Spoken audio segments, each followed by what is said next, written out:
Hey everyone, welcome back to another video where today I'll be breaking down the match that I had versus Dragon for the Pokefind dual type tournament. Now I'll be completely honest with you guys. I had recorded this about a month ago and I just didn't get the time to like upload it and stuff because of some college things I had to do. But now that I finally have the time, while I was editing this, I actually realized that the mic I was using wasn't actually set as default. So the mic with which I've recorded the previous battles, they were actually the basic mic which comes in with the laptop, obviously. But this time I've decided to change that after some research and due to Azuna's advice. So yeah, thanks Azuna if you're watching this. So yeah, let's just start right into the battle. It's a month old, like I said, so I'll try to recall as much as I can. So yeah, let's just start. And if you guys want to know the breakdown for these teams and like what goes in making these kind of teams, then I'll link that video as well, so you guys can watch it. But the basic idea of this team is, for the dual type tournament, Rain is very dominant. So the main idea for the team is to lead Breloom and just start applying pressure instantly with spores and bullet seeds. You just weaken the entry mons and you've got sash. So like any Pelipper trying to hurricane you, you can resist that as well. So yeah, anyways, as you guys can see from the thumbnail already, Dragon has a Pelipper, so this matchup is going to be very interesting. So yeah, he leads with Pelipper, and I'm gonna be honest, I've never been so happy to see a Pelipper lead in my life, because before I would see Pelipper, I would just feel scared, like, oh my god, a Ludicolo is coming, a Kingdra is coming. But now that I'm prepared versus it, I'm just happy. Now for my match versus Cheese, I went for the Predict Bullet Seed. And you know what's funny is that whenever I go for Bullet Seed prediction, they always stay in with Pelipper. Whenever I Spore, they'll bring the biggest grass type ever. They'll bring in Tangrowths, they'll bring in Venusaurs, like it's crazy. And whenever I go for fighting move, every single time there is a ghost type ready to take that move. So I was out of options. I'm like, just play it simple, stick to the basics, attack the mon that's in front of you, and I go for Spore right here. Yeah, so thankfully he stays in, and Pelipper is asleep. That's great. The Vein Serum being asleep means that he can boost if it's weakened later on. So yeah, very good for me. I just instantly go for Bullet Seed. I don't care about Hurricanes because I have my sash intact, and I luckily get 5 hits, as you guys can see, with a crit. So the best first one that could ever happen. Now he's asleep, obviously, so I just predict the Force Palm like it's meant to be, because it's dead anyways. And he brings in a Scizor, which is great because Force Palm does pretty nice damage, especially with the Technician boost. He reveals leftovers, which means my Magnezone can trap his Scizor later on as well. Now I could have stayed in for another Force Palm, but I didn't want to be greedy and just wanted to what you can say, trap the Scizor right away. He goes for U-turn, which is a good play, scouting for the Magnezone, which I could have, and he straight away U-turns into his Kingdra. Yeah, Kingdra. Now Kingdra is going to go for water move, and whatever move Kingdra goes for, I always go into my Tentacruel, and I want you guys to see this, okay? Let me show you guys. Okay, yeah, this is a Specs Hydro Pump coming from a Kingdra. It's a stab move in Rain, and look at the damage my Tentacruel takes, okay? Like, look at that, it's not even half. That's a stab Hydro Pump in Rain coming from a Specs Kingdra, which is probably modest, and it didn't even have, like, that's crazy. It's insane how much Tentacruel is slept on. Like, it's such a good mon, especially in Rain, because people use Blissey's and stuff, which with Wax Chip and everything, it gets outplayed pretty easily. And it's just like a Spadef tank and stuff, which doesn't give you much utility, but Tentacruel gives you a lot when it comes to knockoffs versus other Blissey's and Chanseys, and also Rapid Spin and stuff. So yeah, I'm glad I bought a Tentacruel, and it just heals like almost 20% back thanks to Black Sludge plus Rain Dish. So yeah, Tentacruel is slept down. You guys should use more Tentacruel.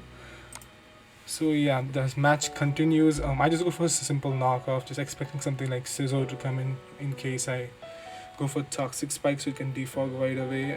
That's what he does. He goes for Scissor. I obviously go for Knockoff, right? There goes leftovers, which means that no passive recovery from him. Over here, I actually forgot what I went into. I think I went Magnezone or Skarmory, one of those. Yeah. I could even stay in this situation and go for Toxic Spikes. Oh yeah, okay. So I do go for Toxic Spikes, and he goes for Boost, which is, yeah. This is just an example, okay. Even as I said before, when I go for Spore, they go into Grass type. When I go into Bullet Seed, they go into, I don't know, something like Scizor. And over here, I go for Toxic Spikes, and they stay in and Boost. Like I could literally go Scizor. I mean, I could literally go Magnezone right there, trap him, and finish it off. But no. But I finally go Magnezone because if he switches out something's gonna get poisoned. So yeah, I'm hoping that he stays in, and yep, he does stay in for the defog.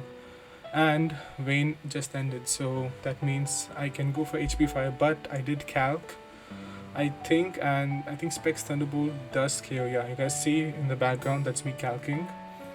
I think Specs Thunderbolt KOs, if I'm not wrong. Or I might have used the HP Fire as well. Let's see. Okay, so I do go for HP Fire, but I think Specs T-Bolt does a lot as well based on the damage that I took from Force Power. So yeah, Scizor is gone. Pelipper is really low. It's a great start for me. There's no way things can go down from here, at least. Okay, so he goes Magnezone now. It's a strange play for him to go Magnezone, to be honest, because most Magnezones are either Scarf or Specs, and making your own Magnezone when I've used something like HP Fire is pretty interesting, because if I do something like T-Bolt, yes, you could bring that in HP Fire me, but again, I used HP Fire, so like worst case, as I'm Scarf and that's still gonna do decent chunk to Magnezone, and like yeah, it's a perfect play for me. Like I don't mind him trapping me right here because I'm locked into HP Fire anyways. So yeah, I'm completely happy with how this turn goes for me. I'm calcing like as if I can switch out, but no, I can't. So I don't know why I was calcing there, but I just go for HP Fire. Like I said, it's Specs boosted as well. So he's actually faster than me, which tells me he might be Scarf because I am like timid with modest nature. And you guys see the damage it took. That's Specs right there. That's why I like Specs. Yeah, over here like Dragon was just asking if it was best of 1 or no, and I said it's best of 1 because that's the default. Best of 3 is default in semis only, and finals for the battles it's just best of 1. So yeah, he's Scarf. That's what I suspect as of now because I'm timid, like I said. Now over here I just go into I think I go Breloom over here, or Vival, one of those two I think. Oh actually never mind, I go Quagsire because yeah, like I said, he is choice locked, so I do go into Quagsire over here. And now my play is to always Scald because the range where he is, Scald KOs. If he switches, something can get burned. And yeah, he sacks his Pelipper, which is the start that every opposition facing Rain team wants, because the only time you should sack your Rain setter or any weather setter in general is when you know you can win the game from there, because once that weather setter is gone, most of your sweepers depend on that Swift Swim or depend on that Rain. Once it's gone, then if you don't sweep in the next 8 turns, then it's pretty much over for you. And like I said, I see Kingdra, I always go into Tentacruel. It's at full HP as well, like 2 turns of Rain, and that's a Specs Draco, it does half, okay? Specs Draco does half, and it loses special attack, so yeah, great. For me, he has lost his Scizor as well, so I should have gone for Toxic Spike, but I go for Knockoff. And that works out for me because we managed to pick up the KO on the Magnezone. So yeah, Pelipper goes down, Magnezone goes down, Scizor goes down, so he has 3 mons left, Kingdra and 2 more. He goes into the Quadrant. Now, like I said during the team builder for this team, I have no counters to Quadrant. I have nothing versus Quadrant, so every time Quadrant comes in, I have to sack something. That's a sad reality, I have to sack something and then just come in and revenge kill versus it. Now, I think I sack Quagsire in this situation because his Scizor is gone. His Magnezone is down, so I won't need Quagsire much. It's just my defensive tank, which Scizor and Magnezone being gone, I don't need it much, so I just sack it. And he goes for knockoff, and this tells me that he's Life Orb. A Bandit would have done much, and I'm glad he's Life Orb because that means he takes that 10% chip each turn. I just go for Earthquake because I'm just waiting for him to sack, and an unfortunate crab I'm gonna miss by his side. I'm sorry about it. Yeah, he just takes unwanted chip. I should have gone Yawn actually, but he should have landed, to be honest, so it doesn't really matter even if I would have gone for Yawn. So this is where I make my first mistake. Now my play was to always go Breloom and Mark Punch. Even if he switches out something, takes that Technician Mark Punch coming from a 394 attack. But I don't know what I was thinking really. I think if I remember correctly, I wanted the momentum which knockoff gives. Like I wanted the momentum in my favor, and I was expecting that once I knock this off, it's just over for me. But the right play to do was something else. Yeah, as you guys can see, Life Orb Aqua Jet in Rain KOs. Now, fun fact, after this match, I did calc how much Weavile takes from Life Orb Aqua Jet, and I think it's a 30% chance for it to KO from Life Orb at least. So like, yeah, he did get the roll there, but still my play was obviously to go into Breloom because let's say Breloom comes in, and even if he saves the Weavile and brings something in, after those 8 turns of rain, my Weavile was always faster than Kingdra, is always faster than Quadrant, and I can just knock off and just finish sweep from there. So yeah, a big choke by my part, and yeah, so I realized my mistake, go into Breloom. I was a bit sad, but like at this point I know I'm up Mons, so like it's fine. So yeah, he does stay in, and I get the crit at the wrong time, but it's fine. Like rain is over, thankfully.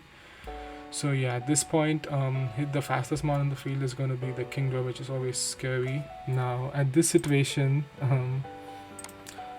there are many approaches I could take right here. I could have gone into my Tentacruel, tanking the Draco, or the Ice Beam, whatever comes out. I could have just maybe gone into Skarmory expecting the Ice Beam and then go doubling or something like that, but I actually decided to stay in. Now my logic here was that whatever movie goes for, I have Sash, I use my Sash, beyond 1 HP, I Spore him, and then he's faster, so he always beats asleep, and then I Force Palm into Mark Punch. As Force Palm to Mark Punch always KOs the Kingdra. That was my strategy, so that's what I do. I'm just calcing at this point to make sure that Force Palm plus Mark Punch indeed picks up the KO. So yeah, the reason I went Force Palm over Drain Punch, if you guys might be thinking, is because firstly I went Sash, so like once the Sash is broken, Drain Punch doesn't really help, and Drain Punch is more for like on the toxic orb sets. And the second reason I run Force Palm is because it doesn't really give me the Technician boost, which Drain Punch doesn't give, but it also has a 30% chance to paralyze. So let's say there's a negative matchup for me, like let's say Heat Rotom versus Breloom, and I get the paralyzed with Force Palm. The next turn I'm faster and Force Palm could kill. So like in situations like that, it's really good. That 30% chance to freeze, like 30% scalds are very nice, but 30% chance to paralyze is better than that in situations like these, especially when you can win. Anyways, like I said, I just go for Spore, and he goes for Ice Beam and freezes me. Now at this point I was broken down. I was completely broken down, because if you guys see my team, let me show you guys if I can. Like yeah, you guys can see I have Skarmory, I have Tentacruel, and I have Breloom. Like those are my only 3 mons. Skarmory is a physical tank. Tentacruel can take special hits, but like again, these are specs moves, so like without rain as well, so like it can't hold on for longer. So once my Breloom froze, like Breloom was done for. Like it's sad, like 10% chance for me to freeze, and it froze me, and I could have won easily as well, like if it wouldn't freeze me. So yeah, was forced to go into Tentacruel at this point. And now this is where the second mistake I made. I should have like just vapped and just either set up toxic spikes so that next time when Tentacruel comes in and gets poisoned, or just like vap its spin. But I decided to knock off first, and it's a bad play because by knocking off he loses his specs first of all, right? Which means he can now spam Dracos, Hydro Pumps and stuff like that, which is, yeah, it's a bad move by me, as you guys can see very shortly. Yeah, there goes the Draco Meteor, and Tentacruel still manages to hang on without the Vayne, but yeah, it was still a bad move for me to knock off right there. Now, I've vapped him, means he can switch out, which is always good, so I'm getting the hazard stack. At this point, the only way I can win is maybe just bringing it to a point where the Kingdra faints to the Stealth Arc spikes and the Toxic spikes by my Tentacruel and Skarmory combined. So yeah, I see he's -6 at this point, so I just switch out into Skarmory because even the Hydro Pump that he throws out won't do much to me. He goes for Draco, yeah, it does nothing. So yeah, I'm just sticking to my strategy, just stacking the hazards continuously, just getting the Stealth Arcs up, getting the spikes up, and just hoping that it chips him long enough to where it faints, and whatever the last one is, Tentacruel plus Skarmory can somehow take it out. Yeah, he goes for Surf.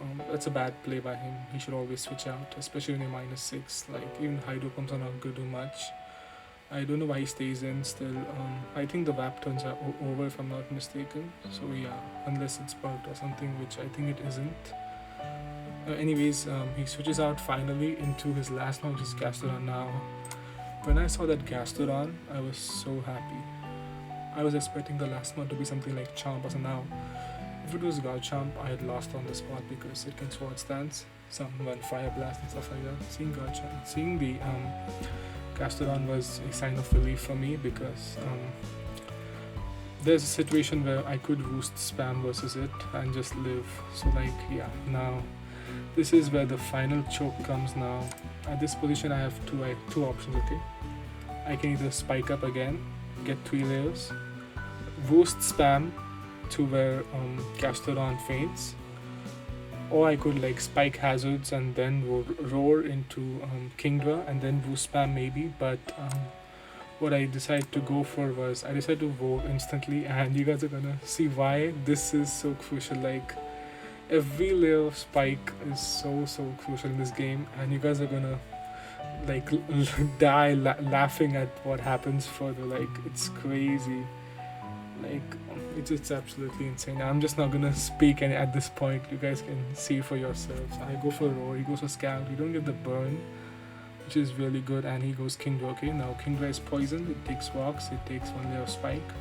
At this point, I just sack my Balloon because actually I decided to sack my Tentacruel first and then Balloon, just in case he misses a move or something. But he goes for Hydro Pump, which unfortunately hits.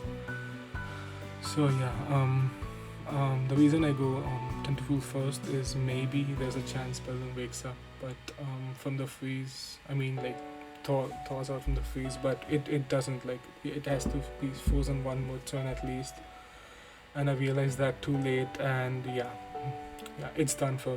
He goes for the Surf, which is a smart play, which covers both my Skarmory and the Balloon. Switch in, and now you guys can see his Kingdra is at 1 HP. Its Kingdra is at 1 HP. I'm not over exaggerating. It's actually at 1 HP. Look in the chat. Like, Dragon says it actually. Like, yeah, you guys can see. I'll show you guys. Hold on. 1 HP. Yeah. It's crazy. And he goes for Hydro Pump, cures my Skarmory, and yeah, he won. Now, the sad part is there were so many ways. There's so many minute things that mattered in this battle. Because maybe like it was not just 1 layer of spike. It was the fact that I knocked off the specs. It was the fact that I sacked the Weavile. It was the fact that I didn't get the layer of spike. But another minor detail, I don't know if you guys might have seen, but it's right here. My Tentacruel is calm. if it was something like I don't have any special moves. It was something like careful maybe. That that 10% boost, or like the nerf I get from the calm nature with when I use careful, that knockoff damage or that wrap damage extra, that could have helped a lot, and maybe I would have won this match as well. Now, this is a good example for me and even the newer viewers who are watching and like just getting into competitive Pokemon. And people always ask like how much do IVs matter, how much do natures matter, and this is the answer right here. Maybe if I was, let's say, 14 attack instead of 11, maybe it wouldn't be on 1 HP. Maybe if I was careful instead of calm, it wouldn't be on 1 HP. So yeah, it's the chokes combined with the EVs and IVs that make a match, and that's what makes or breaks a match at the end. So yeah, I just want to say one last thing. I don't blame the freeze because we live on these small chances, the chance to crit, the scald burns and things like that. So it's not the freeze that got me, it was just myself who made the plays and brought it to a situation where I got frozen. So yeah, it wasn't Dragon's fault obviously, because like I said, the freeze is just, it's a part of the game. People blame it on RNG sometimes, that I lost to RNG and stuff, but they need to know that RNG is a part of the game. So yeah, I was not sad at this point. I took it as a lesson personally, because now from that point onwards I know that every IV and every stat matters. So yeah, I just take it as a blessing in disguise, as this is a double elimination tournament. So even if I lost over here, I still get another chance at reaching the finals to the losers bracket. Now there are some really good players down there in the losers bracket, so it won't be a easy journey, but I'm up for the challenge. So yeah, now that I have choked in this match, I'll be making a new series called the Greatest Comeback, where every match in the losers bracket will be a match if it's do or die for me, because like I said, it's once you lose it's over. So I'm hoping that I can pull off the greatest comeback ever and just reach the finals again. Hope you guys have enjoyed this video. Sorry that you guys had to witness me choking after a month. So yeah, also I'm sorry for the bad mic quality that you guys had to go through for the last 2 videos. And yeah, if you guys have enjoyed, let me know. You guys can flame me in the comments if you want, and I'll see you guys in the next video. Bye.